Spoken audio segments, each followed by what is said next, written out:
Hello everyone, good morning all of you.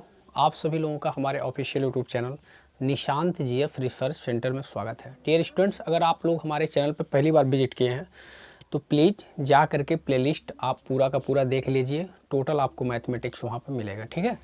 तो आज हम लोग जो है पढ़ रहे हैं general equation of a circle. काफ़ी इम्पोर्टेंट टॉपिक है और इससे मैक्सिमम प्रश्न पूछ लिए जाते हैं, ठीक है। तो इसके पहले वाले वीडियो में मैंने आपको पढ़ाया था standard equation of a circle. वो क्या होता है, चलिए मैं लिख लेता हूँ। वृत्त का मानक समीकरण हम लोग लिखे थे x माइनस ए का whole square plus y minus b का होल स्क्वायर बराबर आर स्क्वायर। ये कब होता था? ये वृत्त का मानक समीकरण होता था कब? यह जब उस वृत्त का सेंटर ए होता था और बी होता था और उसका त्रिज्या क्या होता था? आर होता था। तो अगर किसी सर्किल का, मान लीजिए ये सर्किल है हमारे पास, फिगर आप देख सकते हैं। इसका अगर सेंटर ए कामा बी है और इसका रेडियस आर है तो उस कंडीशन में, और इस पर एक कोई वेरिएबल पॉइंट्स मान लीजिए एक्स कामा वाई है, तो ऐसे कंडीशन में क्या होता था, इसका जब हम लोग इक्वेशन फाइंड करते थे तो वो होता था वृत्त का मानक समीकरण। तो ये होता था। तो एक्चुअल में जो general equation of a circle होता है, इसी को हम लोग एक्सपेंड करने से जो वैल्यू प्राप्त होता है वही उसका क्या हो जाता है? सामान्य समीकरण हो जाता है। तो आइए हम लोग इसको एक्सप्लेन करते हैं। एक्स माइनस ए का होल स्क्वायर करेंगे तो क्या मिलेगा? एक्स का स्क्वायर प्लस ए का स्क्वायर माइनस 2a एक्स। इसी प्रकार से y का स्क्वायर प्लस b का स्क्वायर माइनस 2by बराबर आर स्क्वायर। क्लियर है?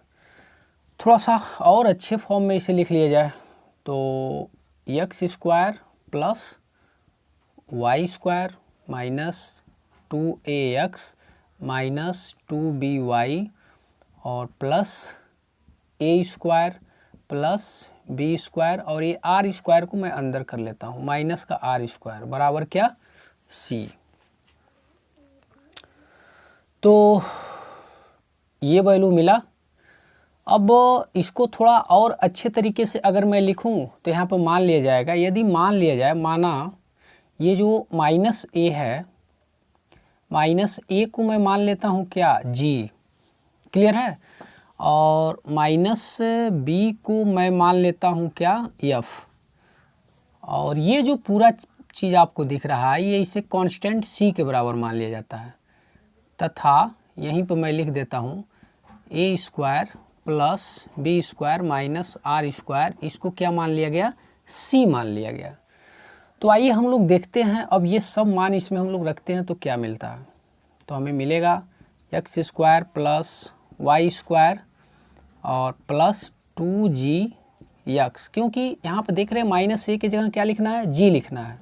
तो प्लस का 2gx हो जाएगा और प्लस का 2, और यहाँ पर क्या हो जाएगा? एफ वाई, और ये पूरा का पूरा चीज़ ये क्या हो गया? ये सी में कन्वर्ट हो गया।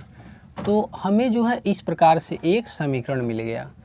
तो इसी समीकरण को हम लोग क्या कहते हैं? वृत्त का सामान्य समीकरण कहते हैं।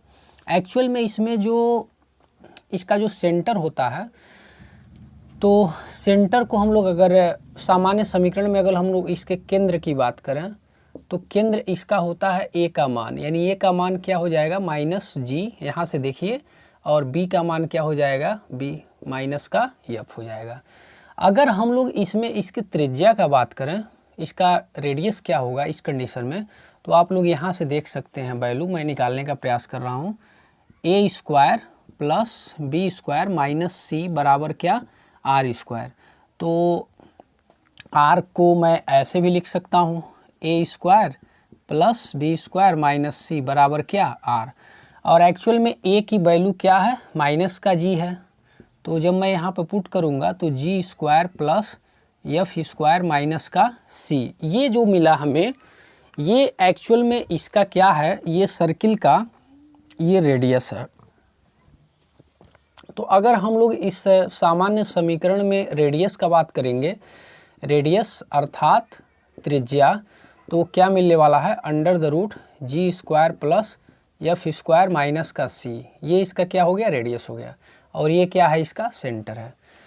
तो अब आप देख सकते हैं कि यही होता है वृत्त का सामान्य समीकरण, x square plus y square plus 2gx plus 2fy plus C बराबर क्या, 0। सी यहाँ पर ये कांस्टेंट टर्म है और इसको इसके बराबर मान लिया गया, A square plus B square minus R square को मैंने सी मान लिया है, और ये क्या है, ये इसका केंद्र होता है ए और बी। तो ए का मान माइनस का जी और बी का मान माइनस का एफ। तो ऐसे अगर आपको इक्वेशन दिख रहा है तो ये समझ जाइएगा सामान्य समीकरण है। एक और फार्मूला होता है इसका सेंटर निकालने का। अब अगर मैं आपको कहूँ, मान लीजिए ये आपका है जनरल इक्वेशन है, इसमें आपको सेंटर पता करना है। सेंटर इसमें कैसे पता किया जाएगा, केंद्र क्या होगा, तो इसके लिए फार्मूला होता है -1/2 यक्स का गुणांक, यक्स का गुणांक, ठीक है, और एक होगा -1/2 वाई का गुणांक। तो इससे भी आपको जो है सेंटर पता हो जाएगा। तो -1/2 और x का गुणांक कितना है इसमें, 2g है। देखिए यहाँ से कट गया तो क्या मिला, माइनस का g, ऐसे यहाँ पे क्या मिल जाएगा, माइनस का f मिल जाएगा। देख लीजिए -1/2 और y का कोफिशिएंट क्या है, 2f है, 2 से 2 कैंसिल हो गया, तो -g और कामा माइनस का f।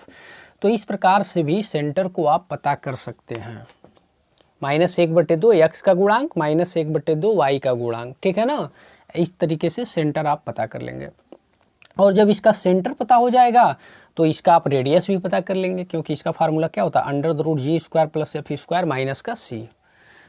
तो आई होप आपको ये वीडियो पूरा का पूरा समझ में आ गया होगा। अगर आप पूरा लेक्चर देखना चाहते हैं, हर फार्मूले का आप डिराइव समझना चाहते हैं, तो हमारे official YouTube channel Nishant GF research centre पर विजिट करें। वीडियो देखने के लिए आपको बहुत बहुत धन्यवाद। आपका दिन शुभ हो। जय हिंद।